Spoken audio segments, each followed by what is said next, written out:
हज़रत मरसद रहमतुल्लाहि ताला अलैह, हज़रत मरसद रज़ी अल्लाह ताला अन्हु सहाबी रसूल हैं। आका के पास गए, अर्ज करते हैं या रसूल अल्लाह, नमाज में दिल नहीं जमता, नमाज में दिल नहीं लगता, पढ़ता हूँ, नमाज पढ़ते पढ़ते दिल अलग कैफियत तारी हो जाती है, नमाज में दिल नहीं जमता। आका फरमाते हैं मेरे सहाबी, नजरों की हिफाजत कर ले, नजरों को पाक कर ले, नमाज में दिल ना जम जाए तो फिर कह देना। तारीख बताती है एक औरत हजरत मरसद पर फिदा थी, लेकिन जब नबी के उस फरमान पर अमल किया, नबी के उस कौल पर आपने अमल किया, तारीख शाहिद है कि हजरत मरसद का वो मामला बन गया था कि जमाने ने देखा था कि आपकी नजरें कभी न उठी, बल्कि आपकी जिंदगी ऐसी गुजरी कि पूरी जिंदगी नबी के नाम पे कुर्बान कर दी। सुभान अल्लाह, सुभान अल्लाह। ऐसे मामले थे सहाबा के। और लोगों, नजरों की हिफाजत करना सीखो। नजरों की जब हिफाजत होती है तो भलाइयां मुकद्दर हो जाती हैं, और जिसकी नजरें पाक नहीं होती ना, वो किसी भी मौके पर किसी मैदान में कामयाब नहीं होता है। आओ सुनो, हजरत मोहम्मद बिन कासिम, आप जानते हैं कि कौन है मोहम्मद बिन कासिम? एक 17 या 18 साल का जवान है जो इसी मुल्क हिंदुस्तान में आए थे, और आने के बाद क्या किया था? हजरत मोहम्मद बिन कासिम जब आए, उस वक्त यहाँ का हाल, यहाँ का माहौल राजा दाहर के कब्जे में था। राजा दाहर की हुकूमत, पूरे मुल्क में हुकूमत चलती थी, जिधर देखते थे राजा दाहर का सिक्का चलता था। आए मोहम्मद बिन कासिम, पहुंचे हिंदुस्तान, लेकिन आपने दो तीन रोज गुजारे तो दिल पे एक अलग कैफियत तारी थी, चेहरे पर अफसुर्दगी के आसार जाहिर थे। एक अल्लाह वाले से मुलाकात हुई, देखा कि हजरत मोहम्मद बिन कासिम हैं, चेहरे पर अलग ही आसार जाहिर हैं, दिल का अलग ही मामला है, समझ में नहीं आती बात क्या है। बुजुर्ग ने मुलाकात की, दुआ सलाम की, गुजर के चले गए। 2-4 रोज गुजरे, वापस हजरत मोहम्मद बिन कासिम के पास वही बुजुर्ग जो गुजरे थे वापस आ गए। जब उस अल्लाह वाले ने देखा कि हजरत मोहम्मद बिन कासिम अभी 2-3 रोज पहले तो चेहरे के अलग आसार थे, अफसुर्दगी का हाल था, रंजीदा थे, गमगीन थे, लेकिन 2-3 दिन में चेहरे पर खुशी के आसार जाहिर हैं।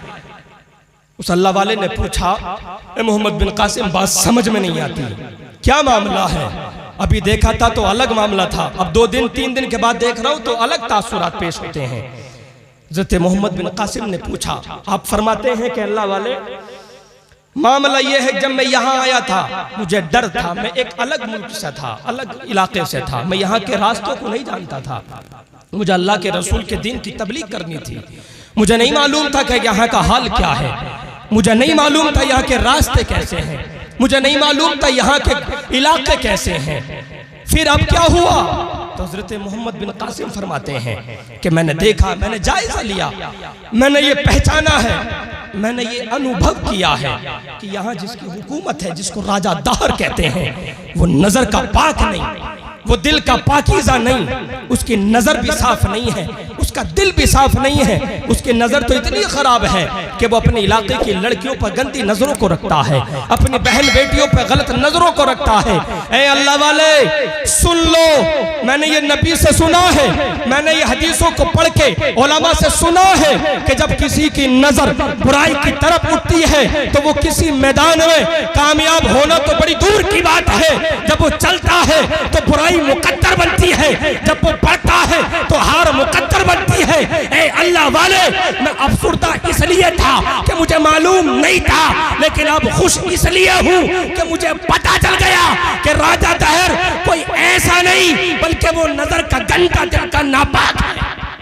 वो जो दिल का नापाक होता वो किसी मैदान में टिकता नहीं, वो किसी मौके में कामयाब होता नहीं। इसलिए मैं फिक्र नहीं, मुझे कोई टेंशन नहीं, मेरे चेहरे पर खुशी के आसार हैं।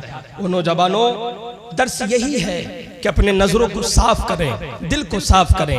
यकीनन जब दिल और नजर साफ हो जाते हैं तो अल्लाह ताला भलाइयों को मुकद्दर फरमाता है, जिंदगी आसान हो जाती है। मुश्किलात टल जाती हैं। याद रखें, जब नजर गंदी होती है, नजर पाक नहीं होती, तो फिर बुराइयां ही बुराइयां जन्म लेती हैं, फिर तबाही तबाही जन्म लेती है, फिर कुछ नहीं होता।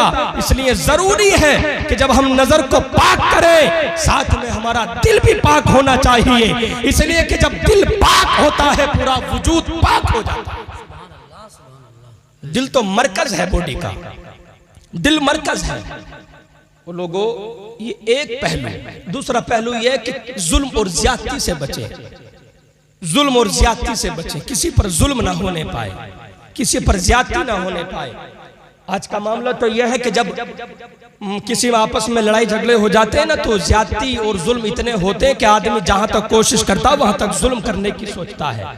और जब ये सारे हरबे फेल हो जाते हैं ना, तो फिर वो जातियात में उतर जाता है। उन लोगों, किसी को बुरा कहना, किसी को गाली देना, किसी के घर पे तनकीद करना, किसी की उसकी अपनी पर्सनल लाइफ पे तनकीद करना, ये भी एक तरह का जुल्म होता है।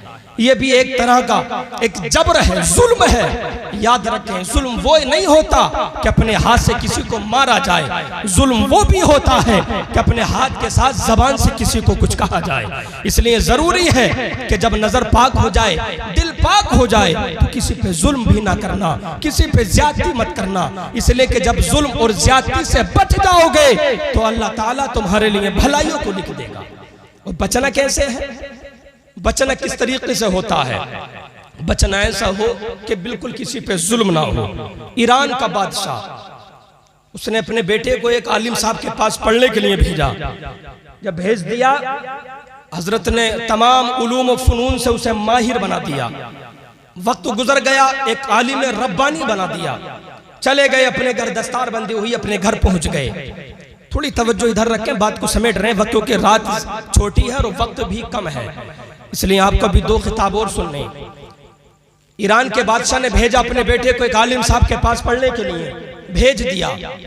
आलिम रब्बानी बना दिया उस अल्लाह के वली ने। बनाने के बाद उसको दस्तारबंदी की, अपने घर भेज दिया। एक दिन गुजरा, दूसरे दिन वापस अपने पास बुला लिया।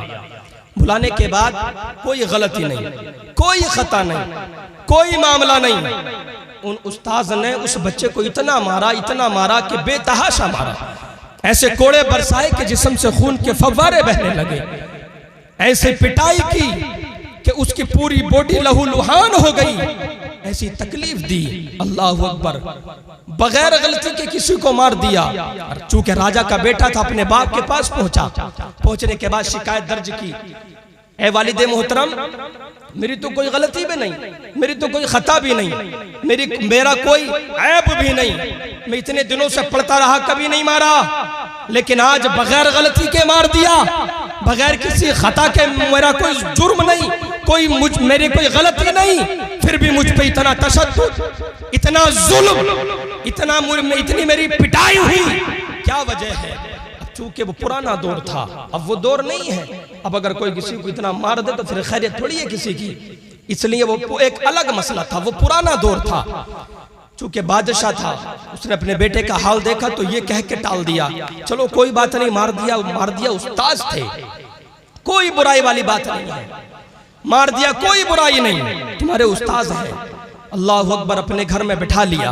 वक्त गुजरता रहा, 1 साल नहीं, 2 साल नहीं, 3 साल नहीं, 22 साल का अरसा गुजरा। एक लंबा पीरियड गुजर गया, एक लंबा अरसा गुजर गया।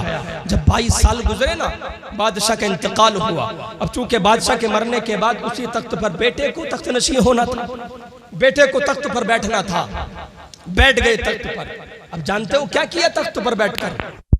बादशाह के बेटे ने किसी और को तलब नहीं किया, बल्कि अपने उसी उस्ताद को जो 22 साल पहले मारा था, जो 22 साल पहले जुल्म किया था, सिपाहियों के जरिए बुलवा लिया। बुलवाने के बाद वही उस्ताद 22 साल गुजर गए, बुढ़ापे का आलम, लाठी के सहारे से दरबार में पहुंचे। भौएं झुक पड़ी थी, हाथ पैर कमजोर हो चुके थे, हाथ पैर हिलने लगे थे। वही कमजोरी के आलम में, वही नकाहत के आलम में, वही एकदम कमजोरी और लागरी के आलम में जब दरबार में पहुंचने के बाद हाजिर खिदमत हुए। अर्ज करते हैं, बादशाह क्यों बुलाया है, क्या मामला है, इस बूढ़े की क्या जरूरत है, मुझे क्यों दरबार में पेश किया गया है? तो उस बादशाह ने कहा, जो कि बादशाह का बेटा था लेकिन बादशाह बन चुका था, उसने कहा, ए मौलाना साहिब, ए मेरे उस्ताद, मैं बादशाह नहीं बल्कि बादशाह का बेटा हूं, और वही बेटा हूं जिसको 22 साल पहले तुमने मारा था, वही बेटा। लेकिन है उस्ताद मोहतरम, आज मैं बाइख्तियार हूं। इससे पहले कि आपको कोई सजा दूं, बस इतना जानना चाहता हूं कि आपने मारा क्यों था। 22 साल गुजर गए, समझ में नहीं आया कि आपने मुझे मारा क्यों। उस्ताद मोहतरम बोले, बेटा आज इसी दिन के लिए तो तुझे मारा था, इसी दिन के लिए। क्या मतलब? मतलब यह है कि इसलिए तुझे मारा था कि ये बता तुझे दिन कितने हो गए पिटे हुए। उस लड़के ने कहा, हजरत 1-2 साल नहीं हुआ, 22 साल गुजर गए। बोले तू भूला? बोले हजरत अगर भूल जाता तो आपको बुलाता ही नहीं। मैं भूला नहीं, हर रात जब मैं सोता था तो मेरे जिस्म पर लगे निशान जब मुझे नजर आते थे, कुछ और याद नहीं आता था बल्कि आप याद आते थे। कुछ और नजर नहीं आता था बल्कि आप ही जहनों में, नजरों में समाये हुए होते थे। ऐ मेरे उस्ताद मोहतरम, बस ये बताए मारा क्यों?